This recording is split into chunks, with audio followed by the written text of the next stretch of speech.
2019 साल से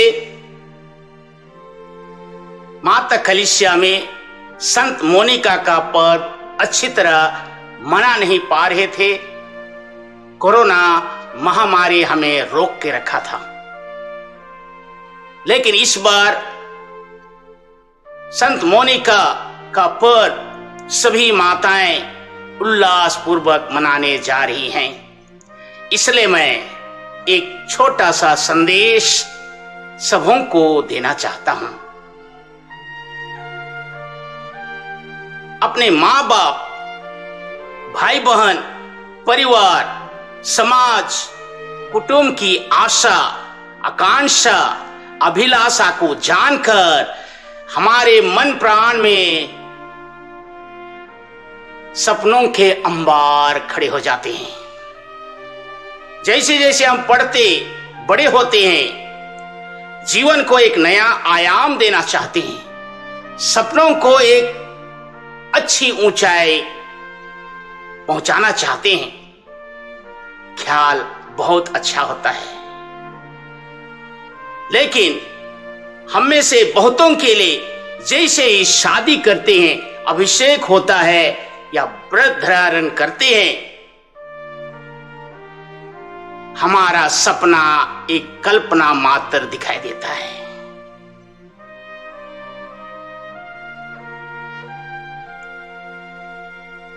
इसलिए मेरा एक दोस्त ने कहा, वही दिन वही सवेरा निकला, हम भूले बिसरे पाए गए, घरौंदे टूटते गए। सुक्ति ग्रंथ अध्याय 16 पद संख्या 1 याद कराता है कि मनुष्य योजनाएं बनाता है, लेकिन उसकी सफलता ईश्वर पर निर्भर करती है। यह जानकर कि हम निरे हैं, कमजोर हैं, असहाय हैं, दुर्बल हैं, शादी ब्याह के लिए, अभिषेक के लिए ईश्वर की बलि वेदी के पास आते हैं, जिससे हम आशीर्वाद प्राप्त कर अपने जीवन कार्य के लिए आगे बढ़ें। जाते जाते जीवन की यात्रा में हम उसे भूल जाते हैं जिसके पास आशीर्वाद लेने आए हैं। और इसलिए संत यूहन्ना के सुसमाचार अध्याय 15 में यीशु ख्रीस्त सुंदर सी बातें याद कराते हैं हमें। मैं दाख लता हूं, तुम डाली हो, मुझसे अलग रहकर तुम कुछ भी नहीं कर सकते। जब डाली में अहंकार आ जाए तो लता से अलग हो जाए, तो लता से अलग होते ही डाली सूखने लगेगी। लेकिन डाली लता से जुड़ा रहे तो जड़ से तना में, तना से डाली में और पत्तियों में रस, खनिज लवण, पानी धारा की तरह बहने लगता है। उसी प्रकार जब हम अहंकार में डूब जाते हैं, ईश्वर से दूर रहना चाहते हैं, तो हमारा जीवन धीरे धीरे सूखने लगता है। लेकिन अगर हम ईश्वर के साथ प्रार्थना या गिरजा विनती में हम जुड़े रहते हैं, तो ईश्वर से प्रेम, दया, क्षमा, सहानुभूति, सहिष्णुता की धारा बहने लगती है। मैं सोशल मीडिया में एक कहानी पढ़ सुन रहा था। कहता है, एक राजा ने ऐलान कराया कि कल महल का मुख्य द्वार खोल दिया जाएगा और जो भी शख्स जो भी चीजों को हाथ लगाएगा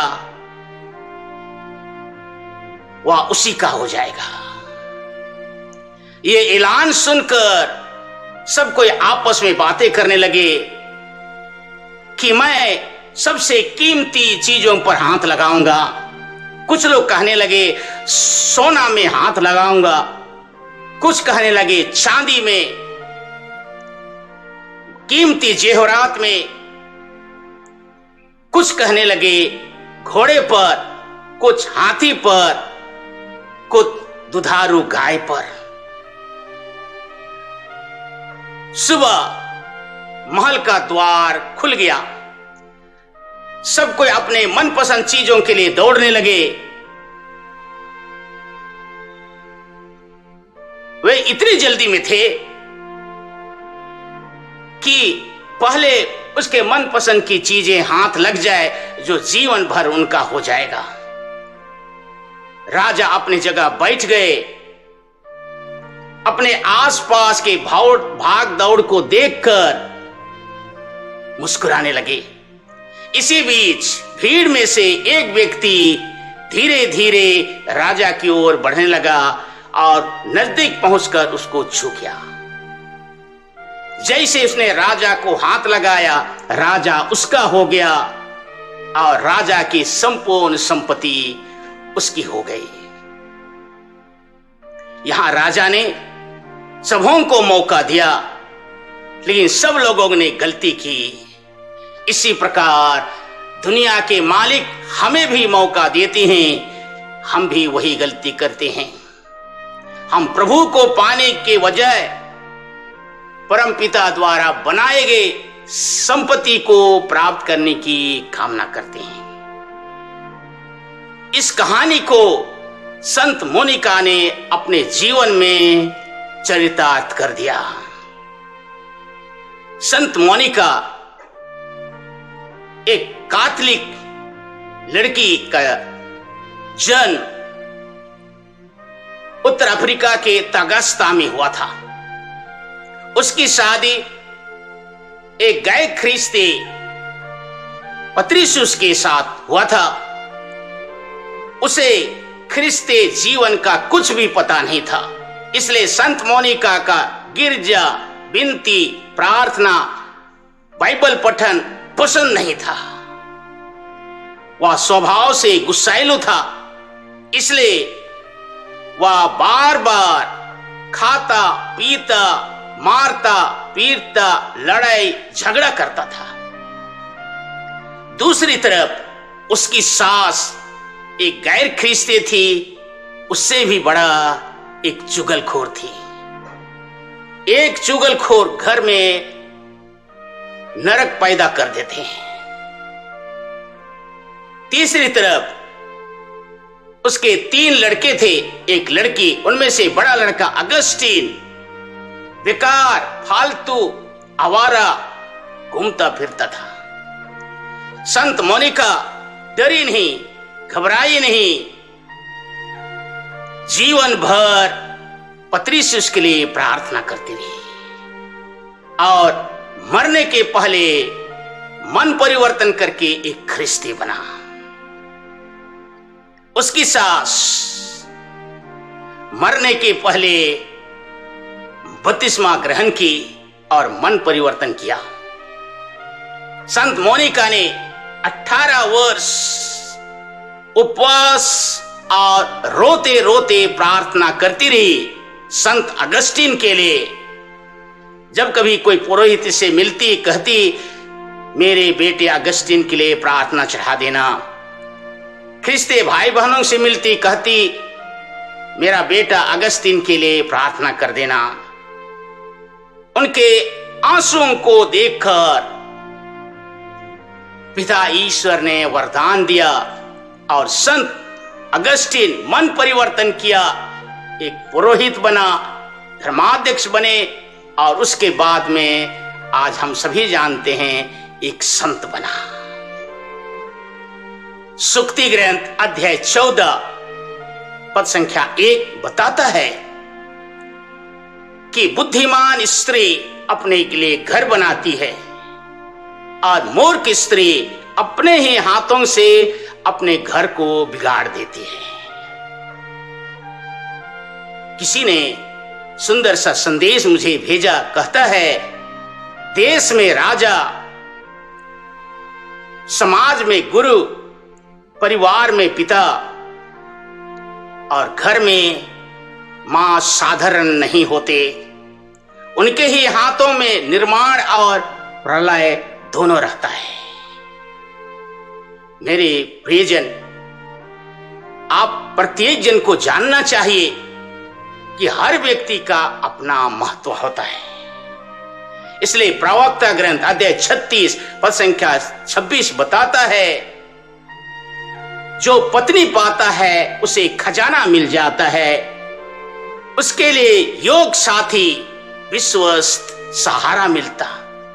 जहां बाढ़ नहीं होती वहां दाख बारी लगाती है। जिस व्यक्ति को पत्नी नहीं मिलती वह उदास घूमता रहता है। धर्मगण के इन वचनों से स्पष्ट हो गया है कि एक मां का, एक बहन का महत्व अपार है। जब कभी भी किसी व्यक्ति के ऊपर एक मां का, एक पत्नी का, एक बहन का, दीदी का प्यारा हाथ लग जाए, दुख के समय मरते हुए व्यक्ति को भी सुकून मिलती है। इतना महत्व एक मां का हाथ है। इसलिए रविंद्रनाथ टैगोर कहते हैं, मां बोले प्राण करे अंचन, अर्थात मां कहते के साथ आंखों में आंसू यूं ही छलक आता है। संत मती के सुसमाचार अध्याय 26 पद संख्या 40 से 41 में हमारे प्रभु हमें याद कराते हैं, कहते हैं, इसलिए तुम जागते रहो और प्रार्थना करते रहो, जिससे तुम परीक्षा में मत पड़ो, क्योंकि तुम्हारा शरीर दुर्बल है, आत्मा तत्पर है। जब तक हम माटी की काया में हैं, हर व्यक्ति की दुर्बलता अलग अलग हो सकती है। जैसे मां मोनिका के घर में पत्रिसियुस, सास और अगस्टिन, लेकिन मां मोनिका प्रार्थना में जागती रही और कभी निराश नहीं हुई। इसलिए संत मती अध्याय 13 में जंगली बीज का दृष्टांत बताता है कि बोने वाला अच्छा बीज बोया, जब रात को सो गए तो बैरी आके जंगली बीज बो के चला गया। याद रहे, जब हम नहीं जागते हैं, जब सोते हैं, जीवन में आराम तलबी होते हैं, तो शैतान की नजर हमारे ऊपर रहती है। मां बहनों को कहना चाहूं, आज भी परिवार मुसीबत दौर से गुजर रहा है। वैवाहिक जीवन कठिन दौर से गुजर रही है। ये मां के हाथ में है, आप लोगों के हाथ में। आप चाहें तो घर बना सकते हैं, घर को स्वर्ग से सुंदर बना सकते हैं। सभी माताओं को मैं हार्दिक शुभकामनाएं कहता हूं। आमीन।